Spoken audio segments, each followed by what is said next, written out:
Regulation in different environments. अब जैसे कि प्रीवियस लेक्चर्स में मैंने आपसे डिस्कस किया और पिछले जो लेक्चर्स थे सारे उसमें ऑस्मो रेगुलेशन की डेफिनेशन हमने पढ़ी, देखा ऑस्मो रेगुलेशन क्या होती है। ऑस्मो रेगुलेशन जो है वो है मेंटेनेंस है वाटर और साल्ट की कंसंट्रेशन। ऑस्मो रेगुलेशन जो है क्या है, ऑस्मो रेगुलेशन जो है वाटर और सल्यूट्स की कंसंट्रेशन की जो मेंटेनेंस है, उसका बैलेंस का जो बैलेंस को मेंटेन करना है वो प्रोसेस जो है ऑस्मो रेगुलेशन है। अब आज का टॉपिक जो हमारा है वो है कि osmo regulation in different environments. अब हमने देखना है कि ऑस्मो रेगुलेशन डिफरेंट इन्वायरमेंट में जो एनिमल्स रहते हैं वो कैसे ऑस्मो रेगुलेशंस करते हैं और कैसे वो सर्वाइव करते हैं। ठीक है, नेक्स्ट हमारा जो है, अब हम देखते हैं, हमने पिछले लेक्चर में पढ़ा था कि जो ऑस्मो रेगुलेशन के लिहाज से जो प्लांट्स होते हैं वो दो तरह के होते हैं। एक होते हैं ऑस्मो कॉनिफॉर्मर्स। ठीक है, ऑस्मो कॉनिफॉर्मर्स जो होते हैं वो उनको इतनी कोई ख़ास ज़रूरत नहीं होती कि वो ऑस्मो रेगुलेशन का प्रोसेस करें, क्योंकि वो उनका जो बॉडी फ्लड है या इंटरनल कंडीशंस हैं वो आइसोटोनिक होती हैं बाहर के इन्वायरमेंट के लिहाज से। ठीक है, बाहर के इन्वायरमेंट के लिहाज से उनके जो बॉडी फ्लड्स हैं वो आइसोटोनिक्स होते हैं।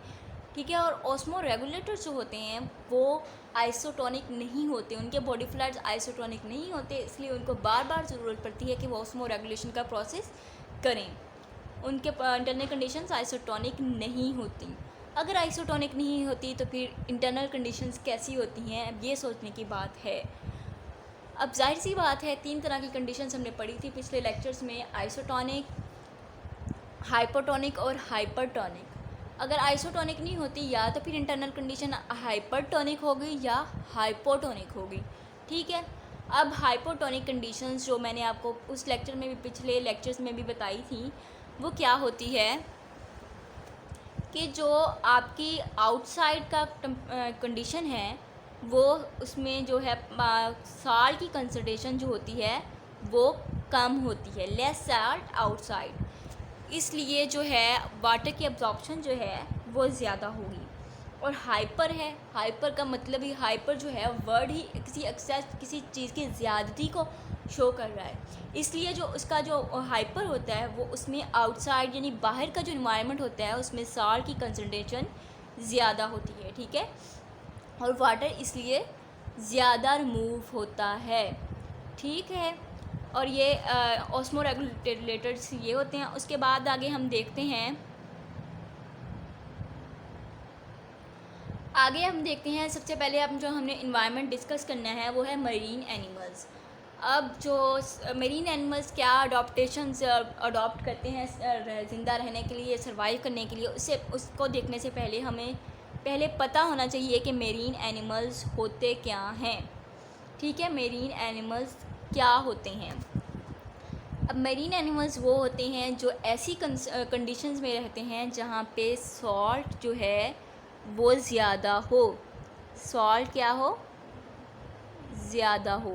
ठीक है, सॉल्ट की जो क्वांटिटी है वो ज़्यादा हो, आउटसाइड इन्वायरमेंट जो है उसमें सॉल्ट की क्वांटिटी जो है वो ज़्यादा हो।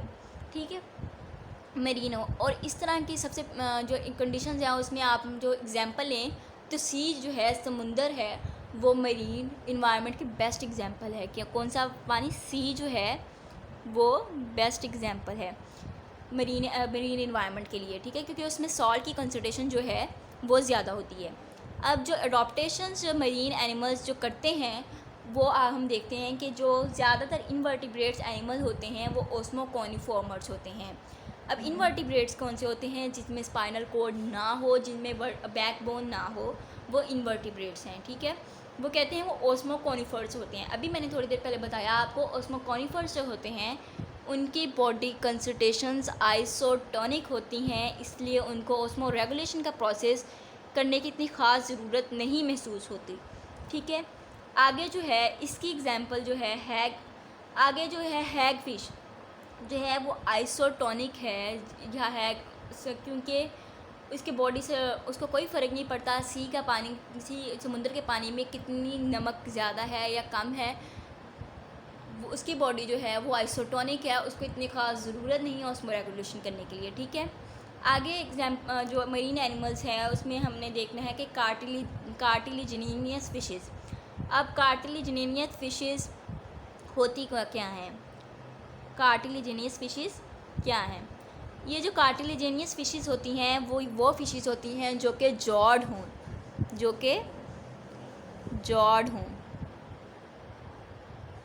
जॉड हों, ठीक है। और इसकी एग्जांपल जो कार्टिलेजिनियस फिशेस की एग्जांपल आ जाती है,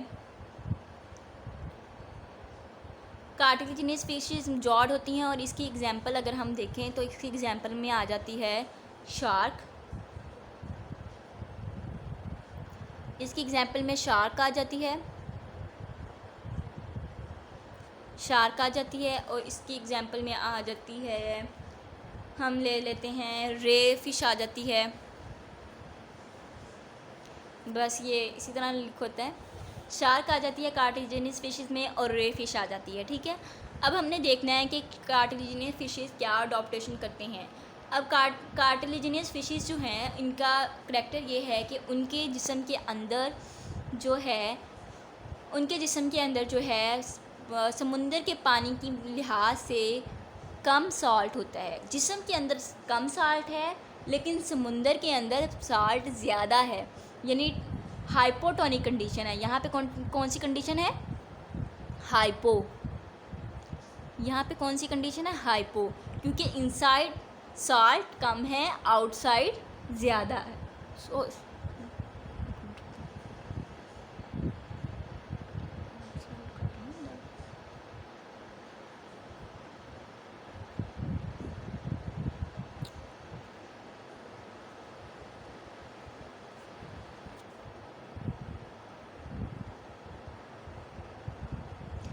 अच्छा, इनकी जो बॉडी है, अब हमने देखा कार्टिलेजिनियस फिशेस है उसके अंदर लेस सॉल्ट है, उनकी बॉडी के अंदर जो है वो लेस सॉल्ट है। इनसाइड जो साल्ट है वो कम है, आउटसाइड ज़्यादा है। तो इसका मतलब है, अगर हमने जो कंडीशंस पढ़ी थी उसमें हमने देखा था कि आउटसाइड साल्ट जो होता है कहाँ ज़्यादा होता है? हाइपरटोनिक कंडीशन में ज़्यादा होता है ना, यानी आउटसाइड साल्ट ज़्यादा होगा और इनसाइड कम होगा, ठीक है। कार्टिलेजिनियस फिशेस के बॉडी का इंटरनल टेम्परेचर है उसमें साल्ट ज़्यादा है। अब क्या होता है इनमें कि जब पानी गिल्स के ज़रिए पानी जो अंदर जाता है तो उसके साथ सॉल्ट भी अंदर जाता है। जब सॉल्ट बाहर से अंदर जा रहा है तो इसका मतलब है तो उसमें कंसनट्रेशन थोड़ी ज़्यादा होगी, लेकिन इसका करैक्टर ये है कि ये अपने बॉडी के अंदर इसका मतलब इसका जो रेंज है कि उसने साल्ट की कंसनट्रेशन कम ही रखनी है। इस साल्ट की कंसनट्रेशन को कम रखने के लिए वो जो कार्टिलेजिनियस फिशेस हैं वो ज़्यादा पानी जो है वो एक्सक्रीट करेंगी, ठीक है। क्या करेंगी? ज़्यादा पानी रिमूव करेंगी। ज़्यादा पानी रिमूव करेंगी इस सॉल्ट की कंसनट्रेशन को लेस रखने के लिए, लेस मेंटेन करने के लिए उनको ज़रूरी है कि वो पानी का रिमूवल ज़्यादा करें ताकि ये सॉल्ट की कंसनट्रेशन कम रह सके, ठीक है। और ये साल्ट की कंसनट्रेशन को कम मेंटेन करने के लिए जो क्या करेंगी कि ये जब पानी रिमूव करेंगे ज़्यादा तो उसके साथ सॉल्ट भी रिमूव होगा एक्टिव, लेकिन ये सॉल्ट और पानी का रिमूवर एक्टिवली करेंगे, यानी इसमें एनर्जी की ज़रूरत महसूस होगी। एक्टिवली भी यही होता है ना, आपने पढ़ा एक्टिव ट्रांसपोर्ट के अगेंस्ट द कंसनट्रेशन ग्रेडियंट, यानी आपको किसी चीज़ में एनर्जी ज़रूर लो से हाई जब हम मूव करते हैं तो एनर्जी की ज़रूरत पड़ती है, यानी आपने नीचे से ऊपर जाना है तो आपको एनर्जी की ज़रूरत है, इसलिए ठीक है। अब वो कंसनट्रेशन के ग्रेडियंट के अगेंस्ट है, कम क्वांटिटी से लेस क्वांटिटी की तरफ जब उसने जाना है तो उसको एनर्जी की, इसलिए जो साल का रिमूवल है वो उसने एक्टिवली करना है यहाँ पे, ठीक है। आगे है, अब इनकी एक और अडेप्टेशन है कि जो इन कार्टिलेजिनियस फिशेस हैं उसमें जो है किडनी जो है ये वाटर सॉल्ट को रिमूव करेंगी थ्रू गिल्स।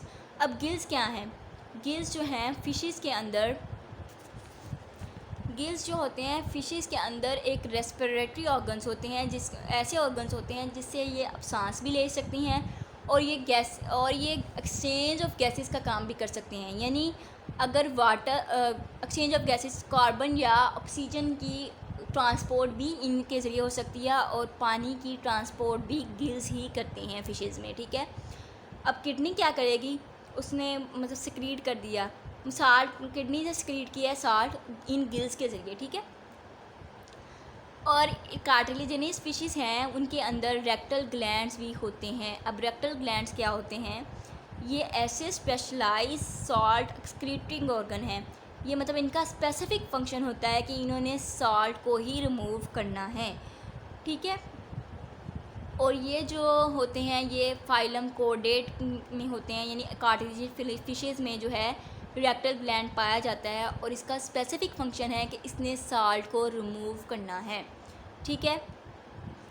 आगे चलते हैं।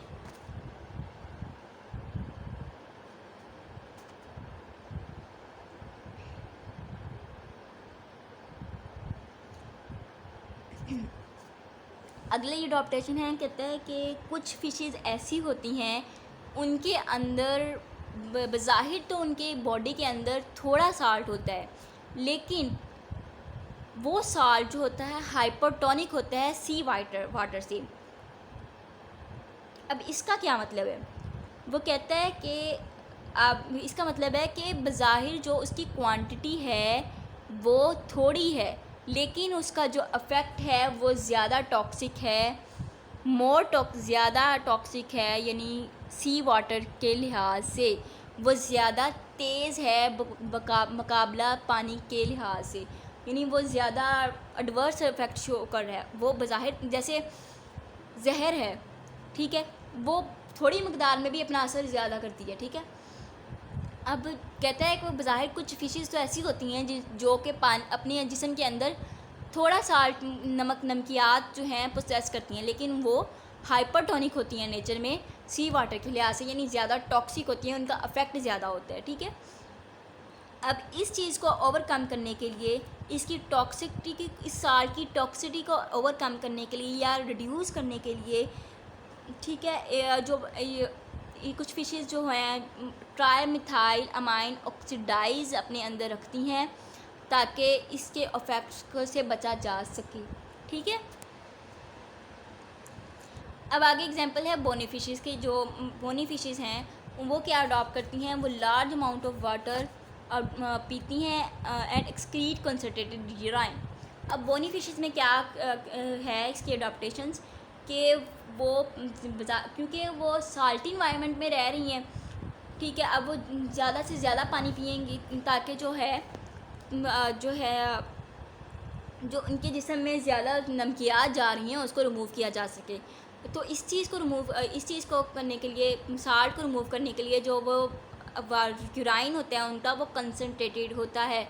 अब कंसनट्रेटेड यूराइन वो होता है जिसमें साल्ट की अमाउंट जो है वो ज़्यादा होगी और पानी जो होगा वो कम होगा, ठीक है। वो इस पोजीशन में नहीं है कि वो पानी ज़्यादा हो। अगर वो पानी ज़्यादा होगा तो फिर उनका सर्वाइवल मुश्किल हो जाएगा। अब क्योंकि उनके जिस्म में साल्टी एक्सटर्नल इन्वायरमेंट जो हैं वो ज़्यादा नमकियात वाली हैं, पानी के साथ साथ जब वो पानी अंदर उनके जाता है तो नमकियात भी जा रही हैं, उस चीज़ को ओवरकम करने के लिए वो कंसनट्रेटेड यूराइन बनाती हैं ताकि जो एक लिमिटेड रेंज से ज़्यादा साल्ट है उसको वो एक्सक्रीट कर सकें। इसलिए उनके यूराइन में जो होता है वो ज़्यादा जो नमकियात हैं वो रिमूव होती हैं और पानी कम होता है, और ऐसे यूराइन को कंसनट्रेटेड यूराइन कहते हैं। आगे आ जाते हैं। दूसरा इन्वायरमेंट है हमारा फ्रेश एनिमल। फ्रेश एनिमल्स जो होते हैं उसकी हमने देखना है वो ऑस्मो रेगुलेशन कैसे करते हैं। अब फ्रेश इन्वायरमेंट है वो ऐसा इन्वायरमेंट होगा जिसमें सॉल्ट नहीं होगा, ठीक है। जाहिर सी बात है, मरीन में साल्ट है तो फ्रेश में नॉट सॉल्ट नहीं है इसमें।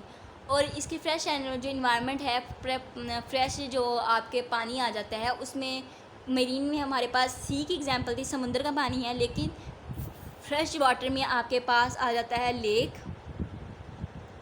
लेक आ जाते हैं, आपके पास पौंड आ जाता है,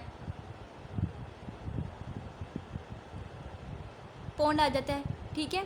और लेक की एग्जांपल हमारे पास, अगर आपने शायद विज़िट किया हो, सैफुल मलूक है झील सैफुल मलूक, तो ये वो लेक की एग्जांपल है, इसका पानी जो है फ्रेश है, ठीक है। आगे आप देखते हैं आप कैसे फ्रेश एनिमल्स सर्वाइव करते हैं।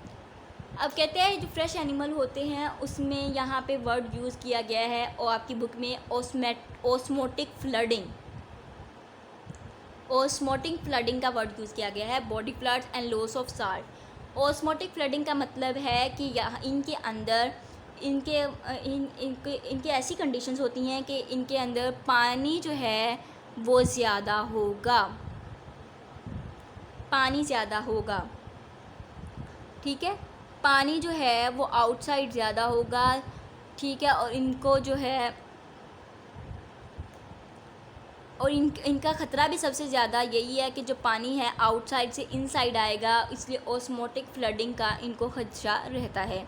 जब बाहर से पानी जब अंदर आएगा तो वो एक बार बार जो है वो आएगा, तो उसको ओस्मोटिक का फ्लडिंग का खदशा होगा। और इनके जो है इनके अंदर जो है लॉस ऑफ साल्ट, अगर लॉस ऑफ साल्ट करते हैं तो इसका मतलब है कि इनके जिस्म के अंदर भी साल्ट ज़्यादा है, जिसकी वजह से पानी अंदर ज़्यादा आ रहा है और साल्ट बाहर ज़्यादा निकल रहा है, ठीक है। अब क्या करते हैं, क्योंकि उनको बाहर से पानी ज़्यादा आने का ख़तरा है, ओस्मोटिक फ्लडिंग इनके अंदर होती है। इस चीज़ को वो ओवरकम करने के लिए, पानी को एक ख़ास लिमिट में रखने के लिए वो ओस्मो रेगुलेशन का प्रोसेस करते हैं। और ओस्मो रेगुलेशन में वो क्या करेंगे, पानी को रिमूव करेंगे एक्टिवली, ठीक है। एक्टिवली रिमूव क्यों करेंगे, क्योंकि अंदर पानी कम है, बाहर से बार बार ज़्यादा आ रहा है, इसलिए एक्टिवली यानी एनर्जी की ज़रूरत है उनको। और फिर क्योंकि अंदर से बाहर उन्होंने भेजना है ना, अंदर तो कम है, अंदर कम है, लेकिन ख़तरा उनको बाहर के पानी से है। बाहर पानी ज़्यादा है, बाहर ज़्यादा रेंज से पानी अंदर आ रहा है, इसलिए उनको ऑस्मोटिक फ्लडिंग का ख़तरा है। ठीक है, फ्लड तभी आता है एक जगह से जब बहुत ज़्यादा प्रेशर के साथ पानी, एक जैसे समुंदर किसी दरिया से बहुत प्रेशर के साथ किसी इलाके में पानी चल जाए तो फिर ही फ्लडिंग है ना। तो अब उस इलाके से पानी को रिमूव करना हो तो हमें उस एनर्जी की ज़रूरत है, ठीक है। अब क्या कहते हैं, फ्रेश एनिमल्स को ऑस्मोटिक फ्लडिंग होती है उनके लिए, उनके जिस्म के अंदर, इसलिए वो पानी एक्सेस में रिमूव करते हैं, लेकिन एक्टिवली रिमूव करते हैं। लो से हाई कंसंट्रेशन की तरफ जाना पानी, इसलिए एनर्जी की ज़रूरत है। अब जो कहता है कि प्रोटोजोआ, अमीबा, पेरिमेशन जो ऑर्गेनिजम्स हैं वो अपना जो एक्सेस वाटर है वो कॉन्ट्रैक्टाइल वैक्यूल्स की मदद से अपने जिस्म के अंदर से रिमूव करते हैं। एक मिनट, कहाँ चला गया, अच्छा, कॉन्ट्रैक्टाइल वैक्यूल की मदद से रिमूव करते हैं। वो ऐसी और प्रोटोज़ोआ, अमीबा, पेरिमेशियम जो है ऐसी वैक्यूल्स हैं, कॉन्ट्रैक्टाइल वैक्यूल्स, जो हेल्प करती हैं पानी को एक्सक्रीट करने में, ठीक है। पानी को एक्सक्रीट करने के लिए यूज़ होती हैं और ये उनकी मदद से पानी को अपने जिस्म के अंदर से, जो पानी उनको नहीं चाहिए जो ज़्यादा है, उसको रिमूव करती हैं। आगे फ्रेश वाटर एनिमल्स जो हैं, जिनमें आ जाती हैं आपकी फ़िशेज़ हैं, वो क्या अडॉप्टेशन करती हैं कि वो जो ज़्यादा पानी है उसको रिमूव करती हैं डिल्यूट यूराइन की फॉर्म में। अब डिफरेंस देखें, जो मेरीन एनिमल्स थे उनका जो अडॉप्टेशन थी उसमें यूराइन था कंसनट्रेटेड, यानी उसमें साल्ट की कंसनट्रेशन ज़्यादा थी। अब जो फ्रेश एनिमल्स हैं उनका जो यूराइन होगा वो डिल्यूट होगा। डिल्यूट का मतलब क्या है कि इसमें पानी ज़्यादा होगा और साल्ट कम होगा, ठीक है, क्योंकि इनको ख़तरा ज़्यादा पानी से है, इसलिए ये रिमूवल भी ज़्यादा पानी का करेंगे। और उधर मेरीन जो है उनको डेंजर ज़्यादा नमकियात में से, इसलिए वो रिमूव भी ज़्यादा नमक करेंगे, सल्यूट्स करेंगे, ठीक है, साल्ट्स करेंगे, इसलिए उनका यूराइन, मरीन का यूराइन कंसनट्रेटेड और फ्रेश का यूराइन फ्रेश, और फ्रेश एनिमल्स का यूराइन जो है वो डिल्यूट फॉर्म में होगा, ठीक है। आगे है salt loss compensated by salt containing food and active uptake of salt by gills and skin. अब वो कहता है कि अगर जो पहले ही उनके अंदर लेस साल्ट है, ठीक है, साल्ट तो उनके अंदर, अब साल्ट जो साथ रिमूव हो रहा है, ये जो थोड़ा बहुत साल्ट उनके अंदर रिमूव हो रहा है, इस लॉस को वो कैसे ओवरकम करेंगे कि वो ऐसा फूड लेंगे, ऐसी खुराक खाएंगे जिसमें साल्ट होगा और साल्ट को अपटेक करेंगे गिल्स और स्किन्स के साथ, ठीक है। गिल्स का काम भी हमने देखा ना कि एक्सचेंज ऑफ गैसेस है, वाटर अपटेक है, सॉल्ट अपटेक है, ठीक है। रेस्पिरेशन का काम है गिल्स, और स्किन्स के ज़रिए वो सॉल्ट की कंसंट्रेशन को लेंगे। आगे चलते हैं।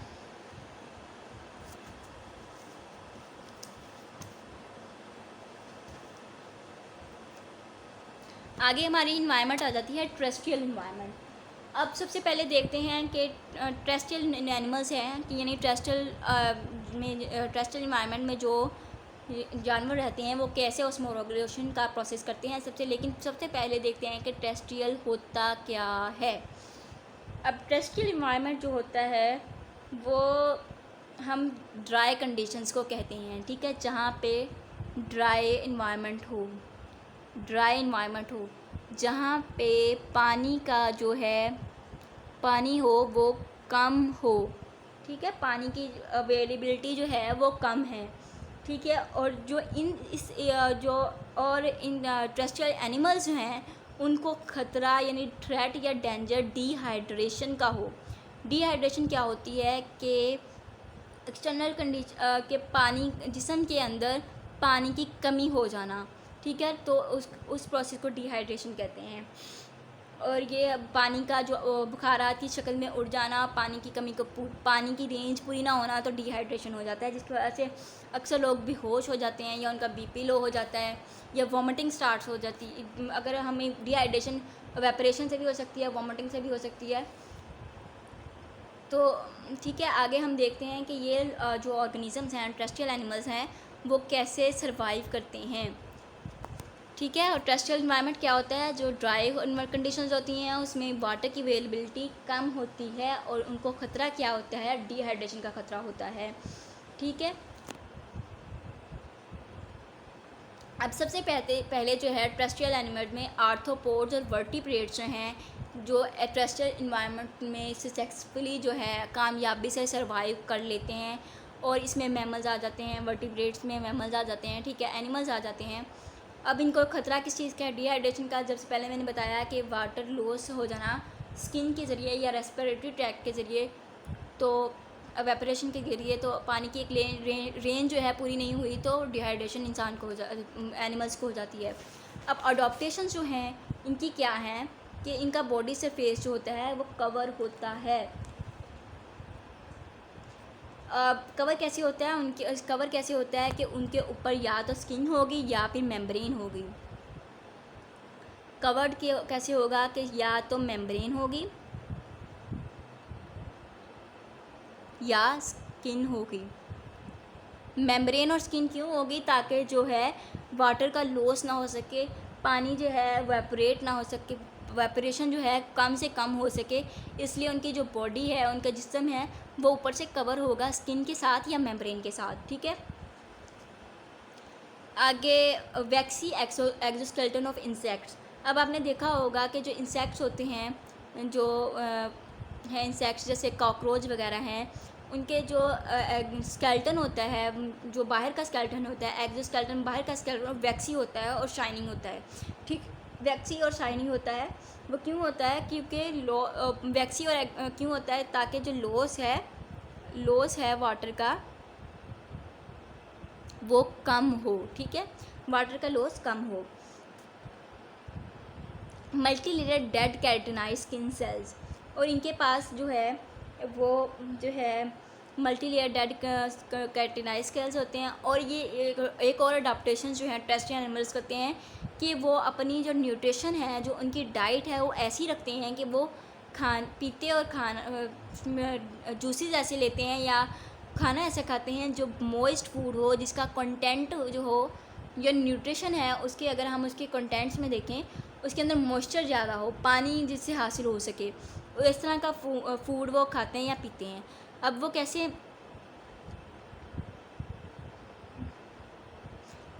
अब इसमें जो एग्जांपल है कि जो देखते हैं कि कैसे मॉइस्ट फूड का देखते हैं। अब जो डेजर्ट है, डेजर्ट मैमल जो है कैंगरू रैट, ठीक है, एक सहराई मैमल है कैंगरू रैट। इसमें हम अक्सर सुना है आपने कि कैंगरू रैट है वो कई दिन तक, कई हफ्तों तक पानी पिए बगैर सर्वाइव कर सकता है। वो कैसे सर्वाइव कर सकता है कि वो ऐसे सीड्स अपनी खुराक में, वो ऐसे सीड्स खाता है, वो ऐसे सीड्स खाता है जिनके अंदर कार्बोहाइड्रेट्स होते हैं। वो कार्बोहाइड्रेट्स जब टूटते हैं तो वो, जब उनकी ब्रेक डाउन होती है तो वो वाटर कंटेंट देते हैं कैंगरू रैट को। ठीक है, कैंगरू रैट ऐसे सीड्स को, ऐसे बीजों को खाता है जिसके अंदर स्टोर्ड कार्बोहाइड्रेट्स होते हैं। ठीक है, कार्बोहाइड्रेट का क्या फार्मूला है, CnH2। ठीक है, और जब अब कार्बोहाइड्रेट ब्रेक डाउन होंगे तो वो वाटर उसको मिल जाएगा। ठीक है, अब एक और अडाप्टेशन जो है इंटेस्ट्रियल एनिमल्स की, कि वो उनका कंसनट्रेटेड यूराइन है। अब पहले हमने पढ़ा, पिछली भी एक एनवायरनमेंट में हमने पढ़ा, मरीन एनवायरनमेंट में एनिमल्स जो हैं उनकी भी अडाप्टेशंस थी कि वो उनका कंसनट्रेटेड यूराइन होता था। कंसनट्रेटेड यूराइन में क्या होता है कि पानी जो है कम होता है, यानी पानी यूराइन में पानी कम होता है। कि पानी कम होगा तो जाहिर सी बात है आगे टेरेस्ट्रियल एनिमल को ख़तरा है कि उनकी पानी की कमी की वजह से उनको डिहाइड्रेशन ना हो जाए। इस वजह से वो अपनी पानी की कमी को मिनिमाइज़ करने के लिए, कि पानी कम से कम उनकी बॉडी से एक्सक्रीट हो या रिमूव हो, तो वो उनकी जो यूराइन है वो कंसनट्रेटेड होता है, यानी इसमें कंसनट्रेटेड यूराइन यानी पानी की रेशो कम होगी, साल्ट की रेशो ज़्यादा होगी। और इनकी और एक और अडॉप्टेशन है कि किडनी रीअब्जॉर्ब फिल्टर वाटर।